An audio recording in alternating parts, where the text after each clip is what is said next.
Welcome to Sawdust Nation Podcast, 190th episode. And today we have a special episode going over safety in the shop. And we have a few announcements too. I'm Josh from Oakridge Woodworking. This is Tim from Gears and Fire. Med with Oakridge Woodworks out of New Jersey. I should have visited your shop when I was there, man. I missed the opportunity. Shoulda, woulda, coulda. Now you're just going to have to make a pilgrimage back to New Jersey. You know what? I got a couple years left in the military, working, down that time frame. Maybe that's what I'll do for the first year of my retirement. Just go to shop, and we could do my page would be full of other people and what they're doing. There are television series based on that type of behavior where I'm just going restaurant to restaurant. You could be the guy that goes from wood shop to wood shop. That would be a dream. I'd watch that. That would be a dream. I would binge that. I want to see Josh go into so-and-so's workshop and hang some clamps. Yeah, I still to this day don't know what happened there. A lot of weird stuff happens sometimes. I don't know. I told you Scotch tape wasn't going to work. Scotch tape didn't work. Duct tape didn't work. I don't know what else to use. Hey, Josh, this weekend is the woodworking show down in Edison. You were there last year. Yeah, I went. I went 2 times. I went the one before COVID, and then we waited through COVID and went the one right after COVID. So yeah. I actually looking for one around here, and I haven't really found one. So hopefully I'll pick that up sometime. Yep, I'll be there. Well, Josh, if there's ever one in Chicago, I think you and I should meet up there. Oh, absolutely. It's a little bit of a hike, but we can definitely meet up there. It's not that bad. I think, I don't think that's too bad. About 3 hours for me. I assume it's around that for you. It's about 6, I think. Yeah, I'm south, man. I'm in the south. Way south, I guess. Yeah. Yeah, I think it's about 6 hours if I remember correctly. But hey, whatever. I'm willing to drive. But so yeah, this episode is going to be about safety. We're going to talk about some things happening not only within their shops, what happened to us, but even some things federally that are happening currently. Before we get into that, I want to take a moment to thank Ed for joining us tonight. He's going to share with us some of his experiences and stories in the shop. And I've seen some pictures, and ouch. He's a woodworker. He's got to have some stories. I think, everyone has some stories. His words, ouch. Everyone, I've been lucky. I keep telling everybody, I chopped a little bit of my finger off, but some people have had it a lot worse. So, we always say, stay safe in the shop. We always say stuff like that, but these are going to be some real life people telling you some real life stories. They had to go through that healing process. Not only the healing process, but the injury that happened originally. It's not easy. For me, real quick, I've had trouble with the table saw since. Every time I turn it on, I think I look at it twice, if that makes sense. Before we roll into all that, Nap didn't make it tonight because he has something going on. I was hoping he was here tonight because we were about to announce something that's kind of special. It's happened more than I thought would happen during this Sawdust Nation podcast lifetime, but life happens, and we've got to have a lot of great people on because of it. So first of all, Tim, I want to make it official. Welcome to the team. You're part of Sawdust Nation podcast as an official host, and absolute pleasure to be here. We love to have you, man. Lift your glasses, lift whatever you have up to this gentleman, and white lightning. Cheers. Congrats. Cheers to him. Now he's going to have to deal with me every episode. So, we should be paying him, but he's not getting paid. So welcome, man. Hopefully, what? Okay, I'm out. Hopefully you have as much fun as I've had this entire time as a host. If you want to, be a special host and like Ed is tonight, go ahead and let us know. We'll get you on the podcast. We're going to have that 3rd spot open, or 4th spot open to anybody. So, we love to have you. We love to see if you want to come on the podcast and, have you as a special host. But okay, that's enough of that. I'm ready. I don't know about you guys, but let's take a deep dive into the safety topic. We'll see where that takes us. And then if we have time, we can jump into what's happening in our personal shops. But Ed, I'm going to give you the floor, man. You have a special story to share, and I can't wait to hear it. So, all the details, all the saucy details. Go. I've had 2 incidents in my lifetime of woodworking. One of them related to a tool. and one not related to a tool that I think is just as important. The tool related one was your typical, you're working late at night, you're not paying attention, you're tired. I needed to nick a little corner off of a sheet of plywood, and I grabbed a circular saw, an old DeWalt circular saw, battery powered circular saw I had. Now, all circular saws have a blade guard, right? And the blade guard has a lever. They should have a blade guard. Well, tell him, Josh. Well, I'm talking about a circular, not a table saw. True. But I, instead of lifting the blade guard from its lever, right, where you're supposed to grab it and lift it from the back, I decided to bring my hand forward and grab that blade guard from the front where the blade is spinning. And as soon as I went to grab it, zip, that blade went over my index finger and sliced right into it. So it was about 11:30 at night, and I had to go upstairs and wake up my ex-wife, which is why we're divorced now, and get her to take me over to the emergency room to get 2 or 3 stitches. So obviously, lesson learned there for me was being attentive. Don't shake hands with a circular saw. Yeah, exactly. Right. Not recommended. Not recommended. Yeah. Being attentive, taking into consideration, like when it has been a long day, you want to be extra careful, right? Take your time, don't rush, all of those things, right? We all know those. I think the one secondly, the other one was much more intense, but it did not involve a tool at all. I was going into my shop to open the garage doors. At the time, I had a one-car garage shop, and I had some swing-out doors, and I went to open them for a little construction project that they came to do. And I had a really messy shop at that time. It was very disorganized, stuff all over the floor. And I went to step over something, lost my balance, fell forward, and as soon as I tried to brace myself against a metal rack, my hand slipped off and slid. My wrist slid across the metal shelf, right?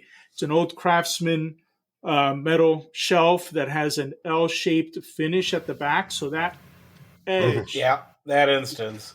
But even if it wasn't that shelf, it could have been anything. Anything becomes a hazard in that situation. Yeah. So as soon as that happened and I regained my balance, I mean, the gush of blood that was coming out of my wrist was crazy.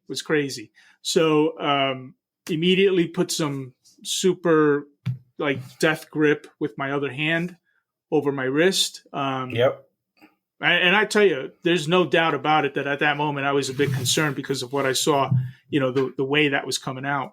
Luckily, my neighbor across the street works in IT, so he's a remote guy, and was able to call the ambulance for me. And they came and got me, and I think it ended up being 8 or 9 stitches. I actually had sent the photo to That looked like it would be a lot more. Yeah. Maybe they skipped around a little, but I recall it being 8 or 9 stitches. But I guess as woodworkers, and by the way, men in general, right? You grow up and you get a scar somewhere. It's a badge of honor. But it's tough work and take it.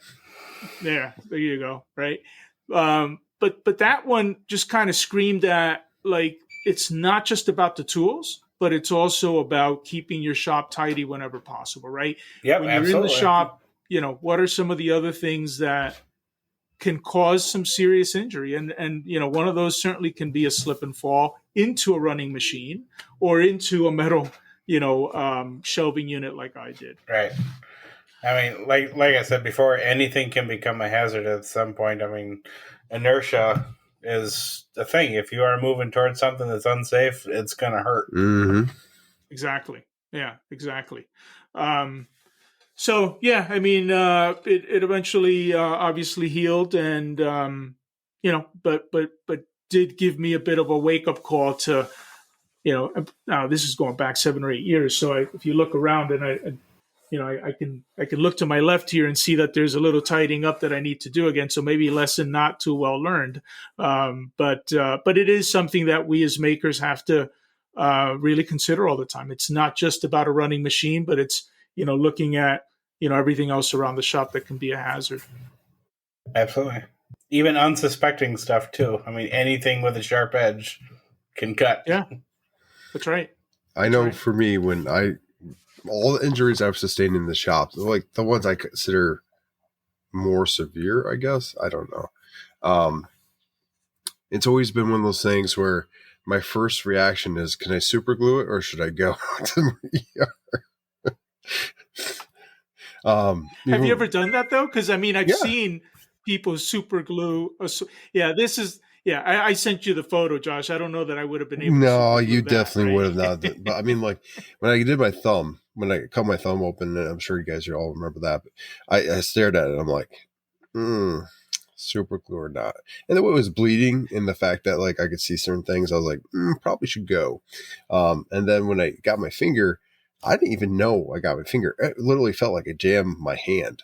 So like I'm sitting there and looking at what happened, kind of checking the board, and when I looked up and I saw that, I'm like, oh, I can't stop the bleeding. Well, gosh, this is unfortunate. And it's so frustrating, right? Because when you're like in the middle of a project, right? It's happened to me here, right? With small nicks, right? You start bleeding, then you grab a napkin. I'm just putting pressure, but I need this hand or I need that. And I'm like, hurry up. Okay, it looks like it stopped. I let it go. I keep working. Then I look at what I'm working on. It's got blood on it, right? So well, that's where the super glue comes in. It goes pretty that's good. For the super glue and other such creative measures to stop the flow.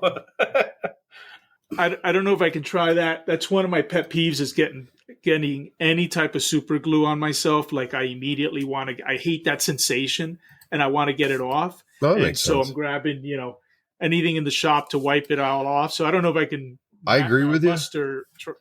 But it just burns for a minute and then you can you basically wipe it off and you're good to go. I've talked to people where they show up to the ER after they're like, yeah, that's what we would have done anyway. So thank you. You did a good job. Here's your bill. I mean, there's medical super glue, obviously. I don't know the difference between the stuff we use and not. I'm pretty sure someone out there has I actually could think of Corey. He probably would correct us on this, but I think he's actually the one that brought that up in our maker chat. But anyway, it really depends, right? Sometimes, like in your instance, the gash, I definitely wouldn't. I mean, after a certain point, you should go see medical help. And I'm not saying that all fixes should be done with super glue or whatever you have. There's definitely a place and time for me personally where I make that decision. And like, if I can't stop the bleeding, if I can't, if I determine that it's not a clean cut, it's probably going to be, ER worthy or, something similar. And like you said, it could happen as simple as not cleaning up your shop. Yeah. And it's interesting because I'm sitting here thinking, I wonder what I would have done had there not been a neighbor across the street I could have gone to, right? I couldn't let go of my wrist. I just couldn't because of what, I saw and, I was too concerned. So it makes me think right now, like where are all my, first aid items in this shop? I know that they're not too far away from the table, so right in a drawer, so I can access them quickly. But there are times that the injury could be such that it's difficult to try to mend it on your own. So, and that's a serious consideration. Is like if something like that does happen, no one is around to help. Do you have the mental wherewithal to get yourself to a point where you can seek further medical attention, right? Because like you're the first line of defense after something happens. I know some people they'll just stare at the blood flowing and they can't do anything about it. Somebody has to intervene. That's just who they are. So everybody reacts differently. I mean, you have to mentally prepare yourself. If I'm going into the shop and something happens, how am I going to deal with that? And like you said, where are my medical supplies? And I can think about my garage right now. I got nothing in there. I got stuff down here in the basement, but nothing in the garage. I should probably get on top of that. Yeah, because you never know when something's going to happen. The biggest thing with everything I've learned from stuff happening to me, from doing the research because it's part of my job now. It all happens when you least inspect it. And it could be everyone and their brother is saying that, you know what, it's good. You don't need this. BS. Like, and I'm saying this, and I don't have a first aid kit right in the shop, and I'm going to correct that. But I have one available that's close to the shop. My shop is behind me. That door right there, that's my shop. So, like, hop, skip, and a jump away.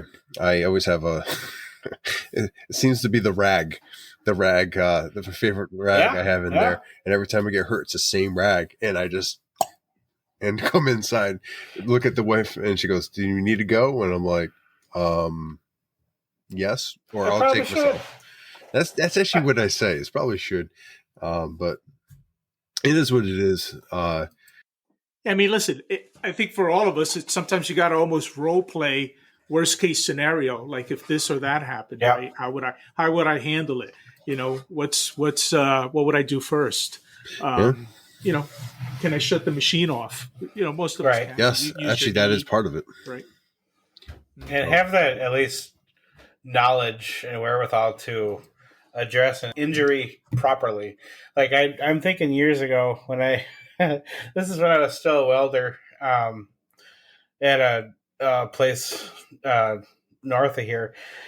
At that point, they still allowed shorts in the weld shop. Really? Okay. Right. I mean, it's debatable. But anyway, so like I had just finished welding something. I set it on the ground in order to set up for the next weld.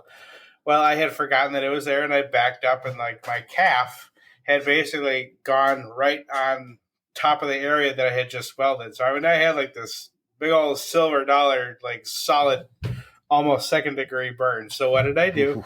I marched my way down to the I guess the quote unquote nurse's station. But you have to remember this was third shift. So like I was the manager, and there were 3 other people there that night, and that's all that was in the building. So needless to say, I went down there. I put some burn gel on there. I put some toilet paper on top of that. I put a rag on top of that, and then I wrapped it up with electrical tape, and I went back to work. So when I got home, at the time, let's see, this is before I got married. So at the time, my fiance she gave me hell for not taking better care of it. So I'm like, did I treat it? Did I keep the infection out? Yes, but should I have done more? Yes. Just know what you have to do for different injuries, and don't be afraid to ask for help. Sounds like what NFL players do all the time, right? Just wrap it up and get me back out there. Wrap it up and get back out on the field. They got plays to make. Yeah, let's go. Is like we'll be jobbing, and like it's that I lost a day, 2 days. I can't say day. I lost a day in the shop because of it. Did I go out there and do the same cut the next day? Maybe. And I did that. Okay. I shouldn't have done that, but I did it because I didn't want it. I knew the longer I sat thinking about it, the harder it would be to make that cut. And it was the last cut. And I knew I had to get it done.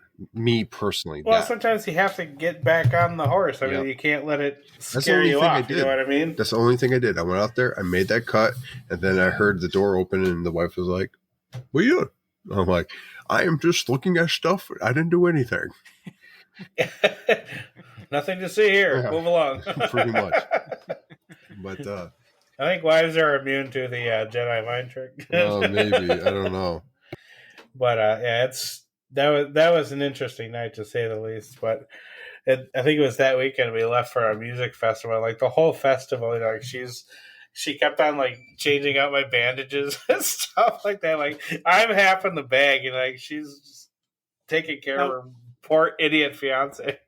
Did it end up being second degree? No, it was first degree. But man, did it feel like? I mean, it was charred. I don't want to get too graphic, but it was charred.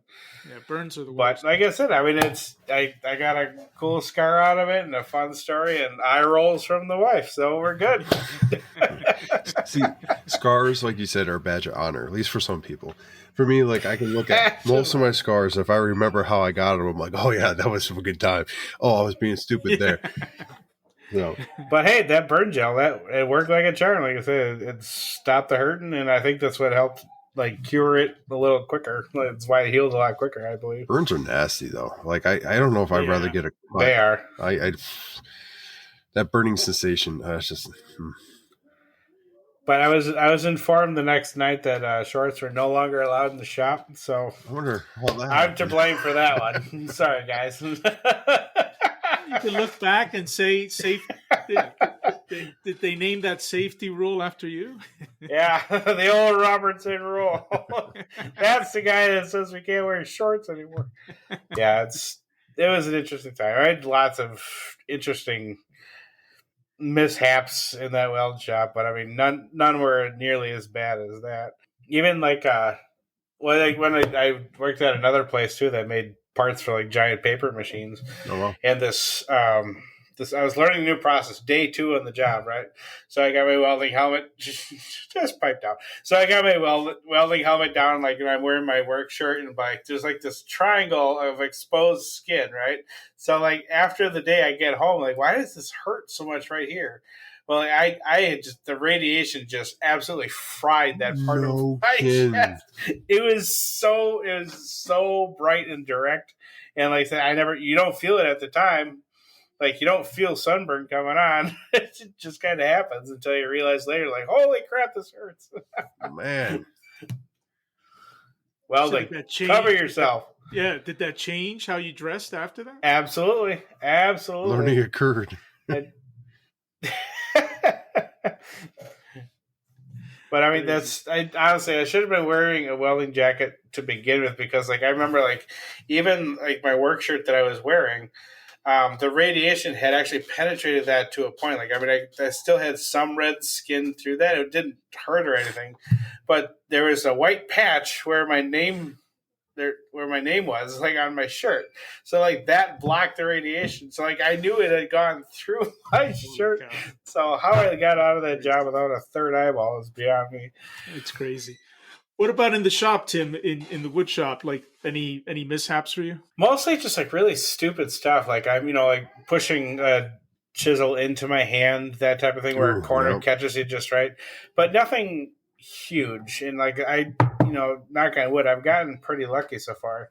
But it's also because like when I approach the table saw, I approach it with fear and the most caution necessary. Like, as soon as I push something through, my hands are back and I reach for that power button and I shut it off. And like, I take as much precaution as possible because it scares me. It scares the living shit out of me. And like, even using what I call the screaming wheel of death, the old circular saw, like I am watching everything as I go. And then, I set it down, same thing. I just kind of set it down, forget it, like, walk away. Don't shake hands with that guy. Like, I think the one tool that I probably should exercise more caution with is the router. Like, right now I have it set, inside like a router stand. When I'm putting on like a rounded edge, or like I'm using the various bits, but like, the reason why I say I feel I should exercise more caution is because I could see myself slipping, and I could see like a finger going into that thing. And like I'm trying to be more aware of it. And I think that's just, if I had like push blocks on top of it, I think I'd feel a little bit better and safer. The fact you're taking and processing the information, realizing you're safe. Every unsafe thing that ever went bad, I knew, like I thought about it. Like it was a mental, like, this is probably going to go bad. Because of this, and this. Yeah, it proves itself right most of the time. And if it don't, you get lucky. Oh, no. So, like, did you see your fingertip loss coming? Like, was that, like, did you see, like, a half a second ahead of time? This honestly was something where, like, I done this kind of cut. Like I said, I've made a lot of shadow boxes. And I was doing everything the way I always did. I to this day don't know what exactly went wrong, because everything I could think of why or would have went wrong, I would have lost more than what I lost. It makes no sense exactly to me how that happened. And I don't know if it was from the blade. Maybe it was because it was cut, so kind of how to set it up. I was cutting one of the side panels, and the side panel has a place for the acrylic to go in, which is a dado. And what I was cutting was a rabbit. I already cut the 45 degrees on it. Like, I had all the cuts on it. I was just doing this last rabbit. That way I can set the back panels in once I put everything together. And that's how I do it. And there's a space for, hanging hardware, what have you. Not that complicated. Kind of sounds that way, but looking at it, once you see it, it's not. It's just the process I've done 1,000 times. Like, from the thickness of the actual dado blade to how I was cutting. No issues ever. Pushing it through, and then I don't, like I said before on the pod, I don't remember what indicator I had to lift my hands up. I don't remember that. I don't remember the indicator to lift my hands and shut it off. All I remember is like my hand feeling like you jam your finger really hard, and like my hand kind of vibrating, and then me looking at the piece like, well, what the hell happened? Because nothing happened to that piece.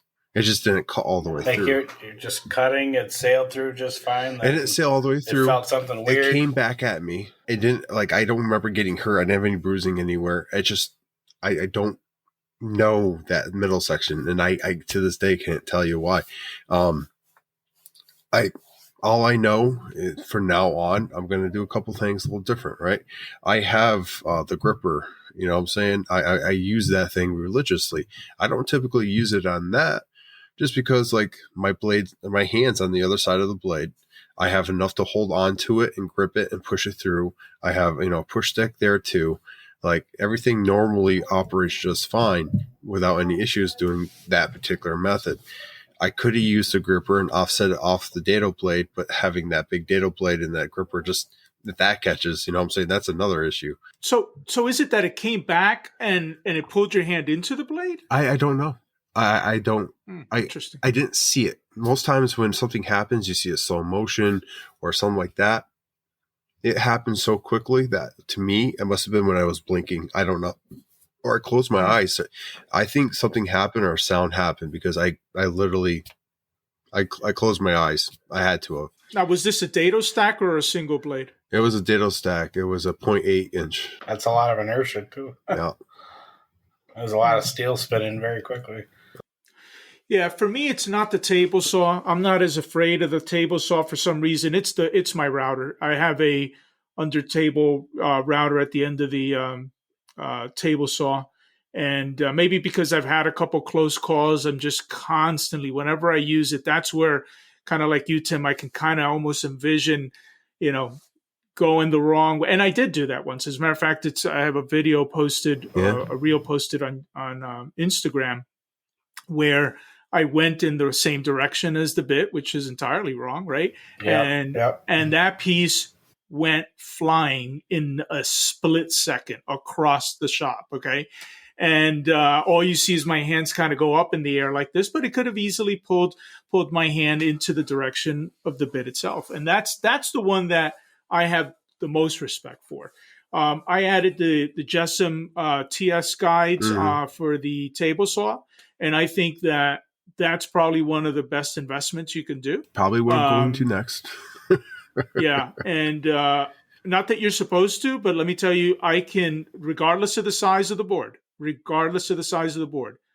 once they engage the guides, you can let it go.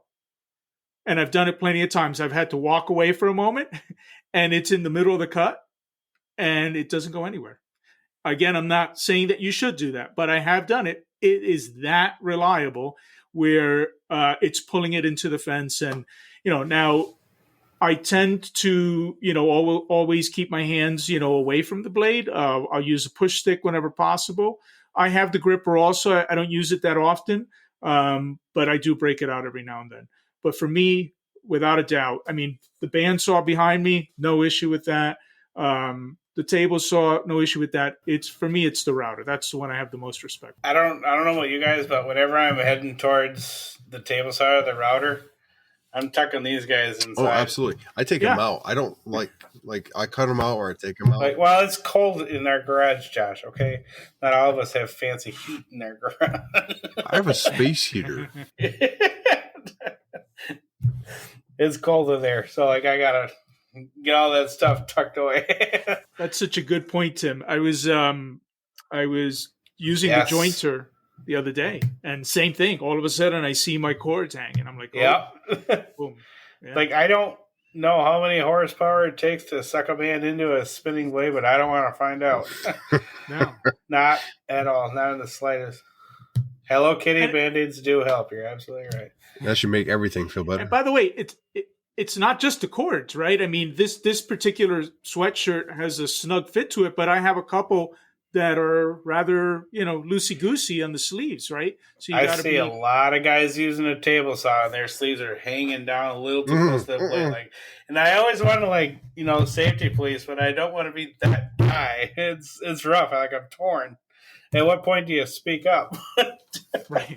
Honestly, there's a two-sided coin to that, and I am that guy that has to speak up now. Well, you have to be. I'm saying on the internet. But my point is like, it's okay. Okay. It's unpopular opinion, but being someone that speaks up when they see something unsafe, it's better than having to see something like that and then later on they get injured and you didn't say anything. But I will go back to routers real quick, because when I first started in the shop, man, I was scared of routers. Like, I didn't want to even use them. Like, for some reason, that spinning bit terrified me. And I think having the CNC helped me a lot. But like, just the thought, like, you see some gnarly, issues with people getting injured in the shop with the router bit, man. So I always find it funny. Like, the router scares people more than table saws. I just say that bizarre. My first two table saws, they scared me just as much. Like, I tried to avoid using them as much as possible because they screamed. Like, I had what was it called? I can't remember the first one. It was Red, the brand. It's not Skill Bridge. Skill Saw. Skill Saw. Right? That was Skill Saw, table saw, and it worked fine. Mm-hmm. Eventually gave out on me. And then the DeWalt I bought it was a pretty good table saw. Like, there wasn't any issues other than so loud. Like, it was intimidating. I got eventually comfortable using it, but I mean, it took a while to get comfortable using it. And then when I got the rigid really allowed me to not get comfortable with a table saw, but allowed me to kind of be safe, but comfortable enough to want to use it because it was quieter. It had more horsepower. I wasn't getting stuck. Like, there was a lot of safety features kind of built in because it was a bigger saw. And with every tool, I always envision what could go wrong and how I can mitigate it, because that's just who I am. I envision all aspects as possible. That's why, I mean, like, when something bad does happen, it's like, oh, that happened. I didn't think of that. Right. But, like, we have things in our shop to help us. Band saws and table saws, we have push sticks for that when it comes to certain thicknesses and stuff that help us get past that blade. That you should be using, Tim. I don't know. But you get push blocks. You have different items that you can get. You can get fancy ones. Well, my router, it doesn't have a fence. Like, it's just a spindle sticking up. No, like, I made my own router thing, like I said, just to use it as like a trim router, or even like putting a round over on a piece of work. Depending on the size of the piece, I'll go ahead and use push blocks to kind of maneuver it to make sure that that bit don't get caught and get my fingers. I just need like that top rubbery, gripper, I think it's called, right? Yep. So as long as something to hold the top of it as like I'm going around it, because seriously, I'm holding the edges thing and like making sure that my fingers never go near the spindle, rotate, never near the spindle, rotate, never near the spindle. So like, I'm doing my absolute best to make sure that my fingers never get towards the spinning part. The bit. I'm going to grab one to show you. Made by Inker. Give me a second. Oh, I think I know what's going on. Yeah. Like, I mean, my table saw I got it on a deal as a Steel City. It's a decent table saw, but it doesn't have a riving knife, so I have to really take it easy when I use that too. But like I said, as soon as my cut is done, it's hands up. I mean, it's got like a big old paddle off switch, so I usually whack that with my knee and then I handle my business. Like, as long as that blade is spinning, my fingers never go near that thing if I can help it. Yeah. So this one's made by Incremental Tools, and what I like about it is it's your traditional rubberized push block, but it has this acrylic shield here. So, and it's adjustable up and down, so that that's when you're, slick. when you're going over, because remember, if you're pushing your piece and your piece is here, you're still, your bit is exposed, right? Yeah. So this is Yep. covering the bit as you're going It's over. one extra level. I like that. One extra Exactly. level of safety. Yeah, and they're not expensive at all. They put them on sale often. So yeah, incremental tools. I'm waiting I'm not for. affiliated. I'm not affiliated. I was gonna say, waiting for the is. pitch. And I bought it with my own money. There you go. Yeah, I'm curious. Like, I mean, SawStop has a SawStop, right? But like, I'm wondering if that technology is going to make its way to like routers or bandsaws and stuff like that. Like, there's I'd a like lot to of see it on a router. applications. You're welcome, Josh. Well done. I believe that that technology will, and Ed and I were kind of having that conversation when you stepped away there for a minute before we started recording about it trying to go into other pieces of technology in the shop. So SawStop technology is one of those things that, if it was more affordable, more people would be able to purchase it. If it was more widely available to different companies, it would be better for people to purchase it. And as far as I'm aware, overseas there are more table saws that are available because they're not held down by legal issues like SawStop trademarks and stuff like that. I believe Fissel has that technology. I believe Bosch has that technology, and I think one more I'm missing. SCM, I think it's SCM. SCM. But they're not allowed to sell it in the U.S. because of certain restrictions of SawStop. Now, I don't know all the legal part of that and why. I just know that that's what I've read and heard throughout, some research, limited research. But I know there is actual federal law coming out or trying to address this issue. And if you want to look it up, we can give you more information, but it's coming under the U.S. Consumer Product Safety Commission, or the CPSC. It's determined that basically there's unreasonable risk of blade contact injuries associated with table saws. And it addresses basically what that entails. It gives you a whole lot of data when it goes into why they want this to happen. We were kind of talking about this shortly before we even began the podcast. And, just some numbers for you guys out there. Some saw blade contact injuries from 2010 to 21.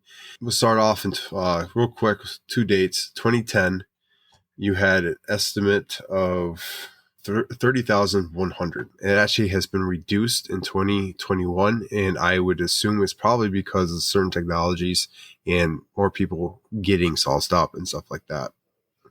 Maybe even awareness. But the year prior in 2020 was 34,600.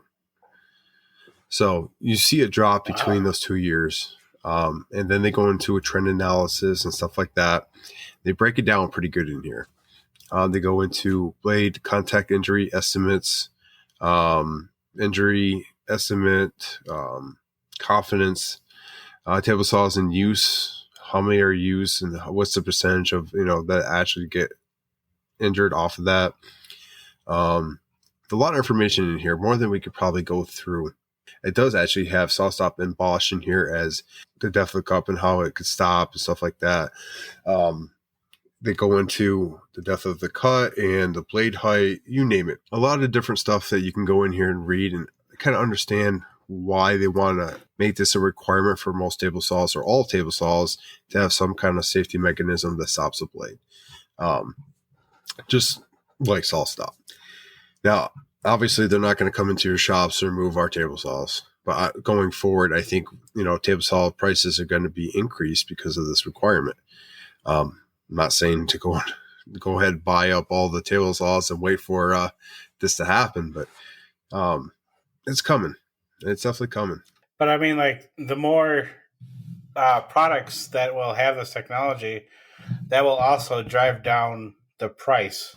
Yes, it will. Of that technology. Like, so the more it's used, the more it's used, like, the cheaper it's going to be. Because right now, the only reason why that technology in SawStop is so expensive is because it's only SawStop that's filling that volume of sales. So if that technology is in every single table saw, I guarantee you, like, your safety recharge kit or whatever they call that for the SawStop, that's going to be a lot less, like maybe $25 someday, just to replace that safety stop. Whereas like right now, I think SawStop charges were like $80, $100 I think it's for that. 150 for that cartridge. Is it really that much? Yeah, I think it's pretty expensive. Look at it. Holy mackerel! So what I like about SCM's technology, right? It's a huge magnet that holds the motor in place, and the moment it detects the human skin approaching that blade, the magnet decouples, and in a split second, the entire mechanism drops. So there's no cartridge. You can go right back to work. You can just hit a button, that motor comes back up, engages again, and you're back to work. Yeah, like if it could be replaceable, it might be worth $150 as a component, like a reusable or resettable. No, what I'm saying is there's nothing to replace. With the SCM technology that they sell in Europe now, there's nothing to replace. A magnet, as soon as it detects the human skin, the magnet decouples, and in a split second, the whole mechanism, motor mechanism, drops below the table, bringing everything down. It's not a brake stop, it's a bus stop. And now you hit a button, and that motor comes back up and engages again, and you're back to work. So there's nothing to replace. It's probably a much more expensive technology, but you're right back to work. Obviously, if you have a saw stop, if you don't have that extra cartridge, then you're not back to work, right? And it's going to take you some time to put it all back together, right? Take the old one off, and hopefully you haven't damaged your blade, which I believe most of the time you're also replacing a blade, right? Right. So in this technology that SCM has, nothing to replace. That would be look nice. It up. I mean, it's I'm looking it up now. Technology. It's like that. The only downside of that is like it doesn't stop the blade. It moves the blade out of the way, but it doesn't like stop the blade. But the plus side of that is, sure, you get cut, but you still have most of your finger. You know what I mean? You don't get cut. Look at the video on it. It drops. Like, I think the finger is within a half an inch of the blade when it drops. It detects it that. Oh, there's no contact. There's no contact. Ah, okay. Kind of like that. So how is I'm just wondering like how it senses it then, because like I think it saw stop, it uses like contact charge, right? Or is it like a very sensitive capacitance switch, if I understand? So how does it sense the finger? Like, what's the difference between a finger and a piece of wood? What if the wood is kind of wet? Which I think that was a concern for SawStop as well. Like like if you know your wood is still kind of green or wet, you could disable the SawStop because otherwise it would trip it. Would have a false trigger. Yeah, with wet wood. With wet wood. Yep. Interesting. Yeah. So that's what I'm curious about. Like, how does it sense your finger? You know what I mean? And Josh, I may have the manufacturer wrong. I don't know if it's SCM, but if you Google, I can't do it. Yeah, I don't know. I'm looking at the different table saws they have, the sliding table saws that they do have. I wasn't aware of them having it. I knew there was another one, but I don't remember if this is the one I was thinking about. I just remember watching a Fez Tool video about their table saw, and they were doing the same demonstration that SawStop did. And I was like, where is this? They had that technology. And I did a little bit of digging, and this was a while ago. It was probably a year ago or more. And I read into it, and basically the SawStop technology is just not available here because of legal issues, but overseas it is. And then I thought that was coming to an end. I thought the patent maybe that's why they're coming out with the law. If they're not, and those issues are still in place, then it's almost like a monopoly for SawStop because no one else can do it. But yet you're making a law that you need to buy one with it. So yeah, it's kind of fishy. I don't really know all the legal stuff about it just because like I haven't really dived that deep into it. I've heard about the law. I actually looked it up. I sent it to these gentlemen. We looked through it real quick just so we could talk about it on the podcast. But it's something that I agree that should be available. I also agree that it should be your choice. I also agree that it should be affordable. So if it was affordable and it came standard in every table saw, great. Go ahead. That should be done. But if they're going to do, more expensive table saws because of the technology and make it unattainable for people that, just starting off, that's not okay. And I think what's going to happen is in the beginning, it will be a higher price market because that technology needs to pay for itself. Now they need to produce something extra, and that price point is going to come out of the consumer.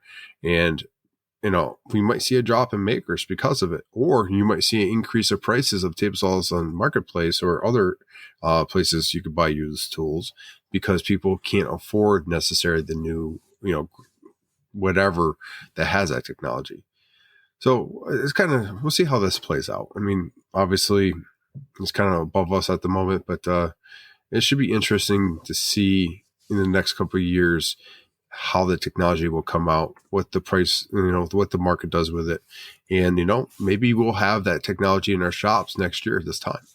Hopefully that's the case. And like we said before too, is like how many other machines other than the table saw are going to have that technology or be required to come with it too.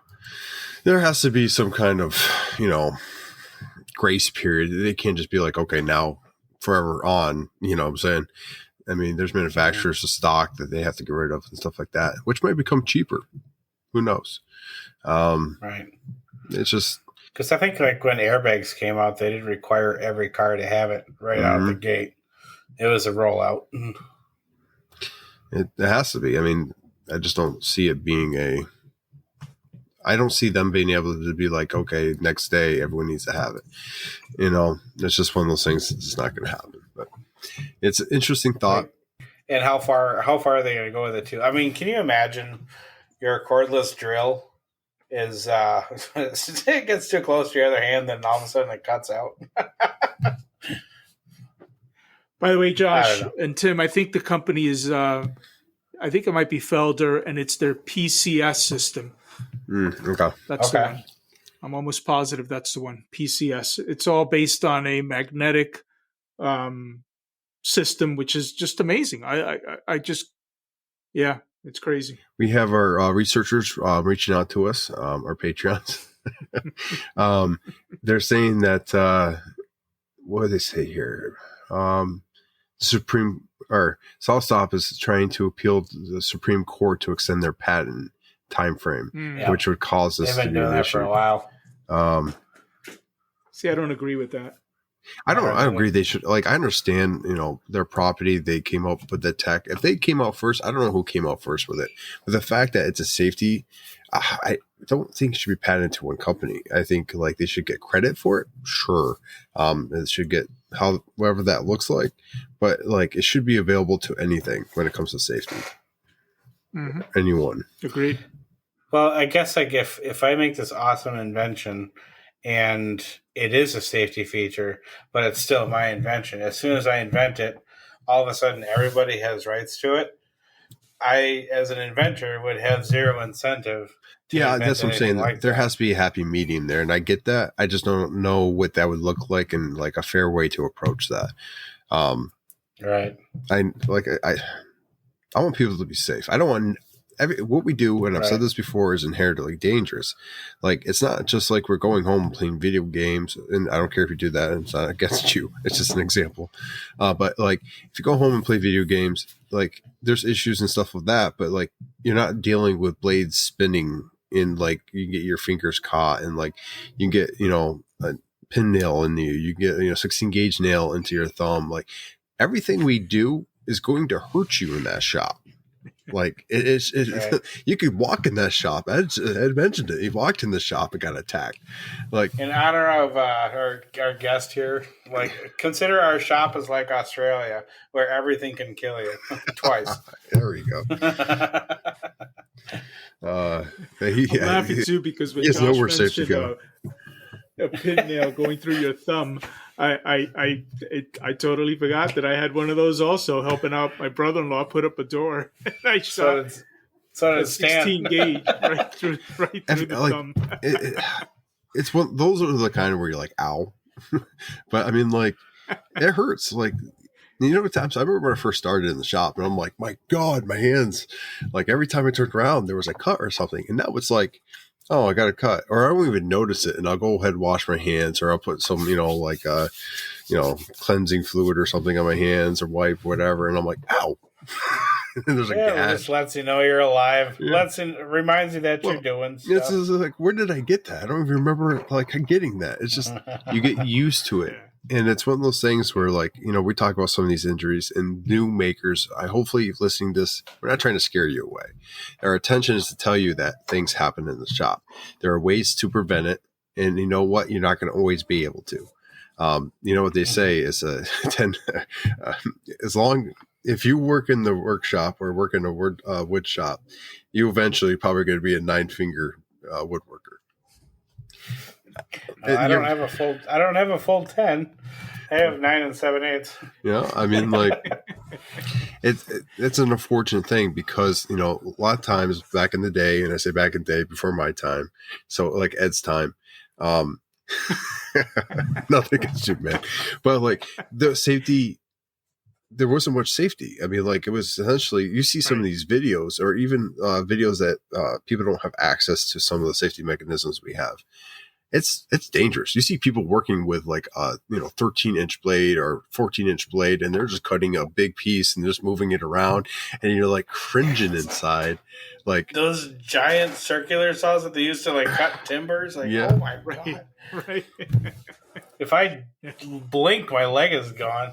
My God. It wasn't a thought for those guys. Initially it might have, but eventually it was like working right next to it, and I've been thinking about it. And complacency is the biggest indicator that you should take a step back, because something will eventually happen with that. Can't say that what it was because I can't determine the root cause. But what I can say is I have shot, my hand with a pin nail, and I have done stuff like that. And it's because I wasn't paying attention. Yeah, and for most of us, right, this is a side gig, right? And so while we don't want to get injured, that side gig is just that, a side gig. We've got a primary job. And I'm transitioning now, March 1st, right? I'm done with corporate America. Good for you. And so it's even more important because now, safety becomes front and center. It's got to be front and center all the time. As a matter of fact, I've been thinking a lot about certain reminders that I want to have in the shop, from, shutting off power, or in certain, areas, or entirely, or just reminders to make sure that the shop is safe and then I'm safe, right? Because now an injury could be completely different to me, right? Because now I'm doing that full time. Full time, sure. I mean, just be vigilant, right? It's all you can do. Yeah. I mean, we can afford the tools we got. So if you can afford a safer tool, why not? But if not, you just have to be more vigilant. You have to be smart. I remember when we first started this podcast and like my page and whatnot, and I can't remember if I ever talked about this on the podcast. I don't know if I ever made it there to one of our Saturday, Sunday chats, but I had someone reach out to me from a different country. I can't remember what it was now. And they were asking about a way they can mount their circular saw underneath a plywood board and make a table saw. And I remember the whole thought of that just, it was one of those like, do I help this person out, or do I just say no and then go away? So I'm like, look, the whole thing of saying like, look, I don't agree about doing this. You should try to, save up for a table saw, do the best you can, whatever. This is inherently dangerous, blah, blah, blah. And then I sent him a YouTube video that I found of someone that does it. And I'm like, look, I don't agree with this. I suggest you not do it. I've never heard back from that individual. It kind of makes me wonder to this day.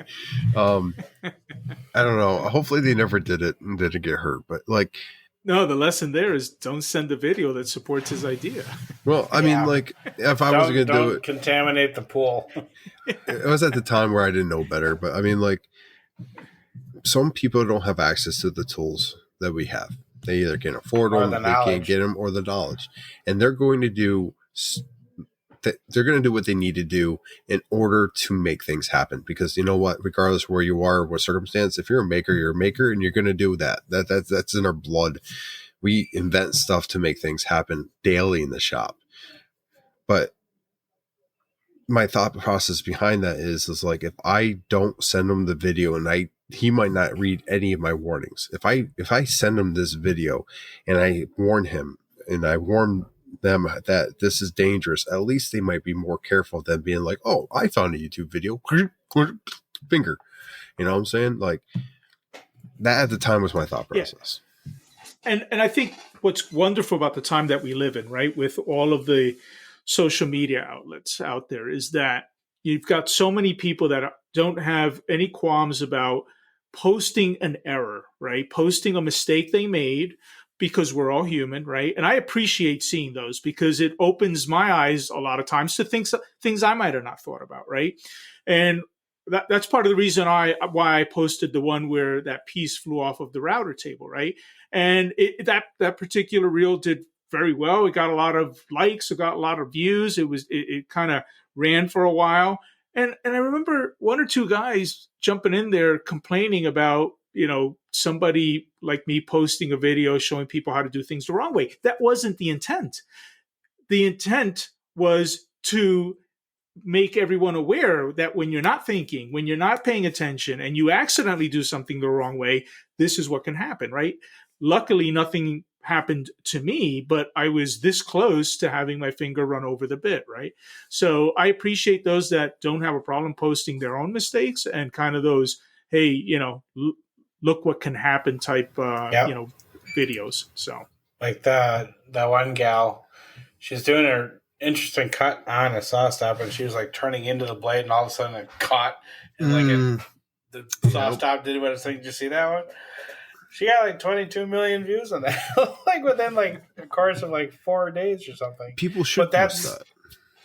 Exactly, because that is a mistake that obviously is going to teach a lesson just by watching it. Like there's a certain fear factor injected into that video. Like, hey, don't do what this person is doing. Now, she was lucky she had a saw stop, but I mean, that's where the video ends, right? But the lesson is still there. There's still a fear factor that will hopefully teach that lesson and drive it home. There's a maker down in South Carolina. I forget his name right now. He makes amazing cutting boards, and he was standing in front of his saw making a cut when he had a piece come back his way right into his Ninjanuities, okay? And that's what he posted, right? And that video got a shitload of views also. But that taught him to reposition his Ninjanuities out of the way of the direct fire in case he ever had any. I think we've all learned that the hard way. I mean, I have. Yeah. But I mean, protect yourself. If we show people our mistakes, like you guys are saying, and they learn from that, hopefully they never have to learn the hard way. Maybe there'd be less, 8-fingered woodworkers, 9-fingered woodworkers, what have you. Maybe this new technology will help with that. I don't have the answers, and I'm not trying to give anyone answers to tell them what to do. But, it's great to have pages, but if you are only posting the good stuff, you got to show some of the bad stuff too. It all depends on what you're trying to achieve with your page. If you're going to be an influencer, make sure you're influencing all the way around and not just the good stuff. If your page is set up for marketing, well, then you're not going to necessarily, show your, negative stuff, but you could definitely have a target audience or even a chat or something else that you can go in and be like, hey, I messed up, blah, blah, blah. You know what I'm saying? Like, today I have one less thumb. Like, it's important for us to be reaching out to each other in that aspect. Because absolutely, that's one of the reasons I wanted to do this with a safety episode, is because I wanted to make sure we do at least one of these or a week of these or a month of just safety stuff. In the past we have, I don't think we did last year because we got kind of caught up with other stuff, but I don't think we're going to go past this episode. We'll probably talk about other injuries and stuff as we go into the year, because when they pop out, they're fun to talk about. We like telling our stories. But I mean, we love telling stories. Woodworkers always have stories. War stories. I appreciate, Ed, you coming on to go give us a hand telling, how we should be safe and what's happened to you in your shop. It's definitely, some people will be uncomfortable doing that. It's very hard to admit that you made a mistake and get on here where, lots of people listen and be like, hey, I did this because I was doing this and I made a mistake because I wasn't paying attention or what have you. So you know what? Thank you for coming on. You jumped at the chance when I asked. So I appreciate that. this episode's been a good one. And, if we had more time, I think part 2, maybe part 3 could be definitely had. But I will give this invitation out. So if you've had an instance where you've had an injury in the workshop and you want to share it on here, give me some audio. Send me some audio of what happened, your story, and we'll air it. We'll go ahead and talk about it, if we've done it, what we think about it. Not going to judge you too harshly. Unless you show up in person, then we might. Then all bets are off. But hey, I mean, your story is also a teaching moment. So exactly, let's help. Because I'm not going to say that everyone that listens to this is a social media person. I don't expect everyone to be jumping on Instagram, being part of the community. But if you're listening to this podcast, you are part of that community extension. So we thank you for listening. We thank you for being a part of it. And gentlemen, it's about that time. So if you want to go ahead and give your final words, and Tim, if you don't mind taking us out of your first official episode of being a host. So starting with Ed, let's hear your final words, man. I think what's most important is to constantly be aware while you're out in the shop and keep it tidy. Keep it tidy and just keep an eye on anything flying towards your ninja nudies.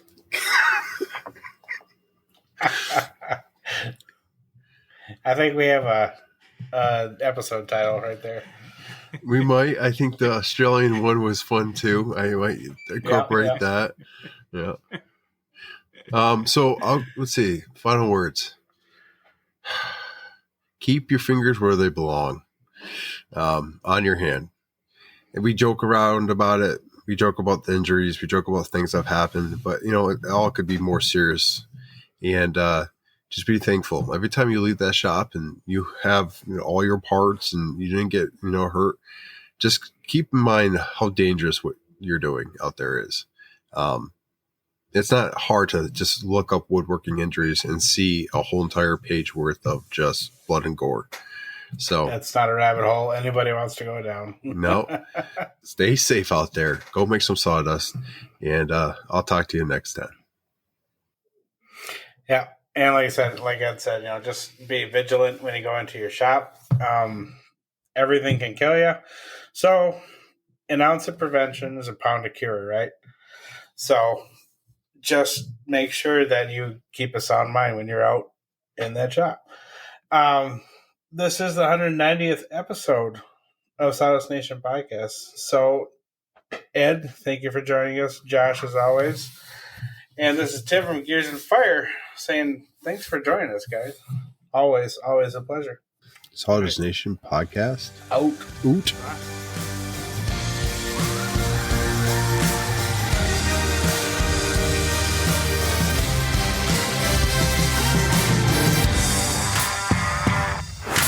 Good stuff. But yeah, I totally forgot about shooting my freaking thumb, and my brother and so he heard the thump, and I go, oh, he said, what happened?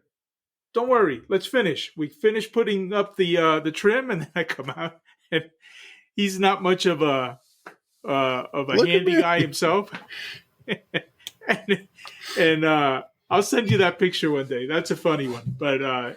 Yeah, I mean, listen, there's a lot of shit in here. There is a lot of stuff here that could definitely do some damage if you're not careful. Hurt, and man, maim, Tim, when you mentioned this, anything. Yeah, the pencil. I'm super paranoid about that. Look, you could literally stab yourself with a pencil. Yes. Dumb ways to die. Yeah. How many times haven't I had a sharp pencil in my pocket, right? I like that. Dumb ways to die. Dumb ways to die. There you go.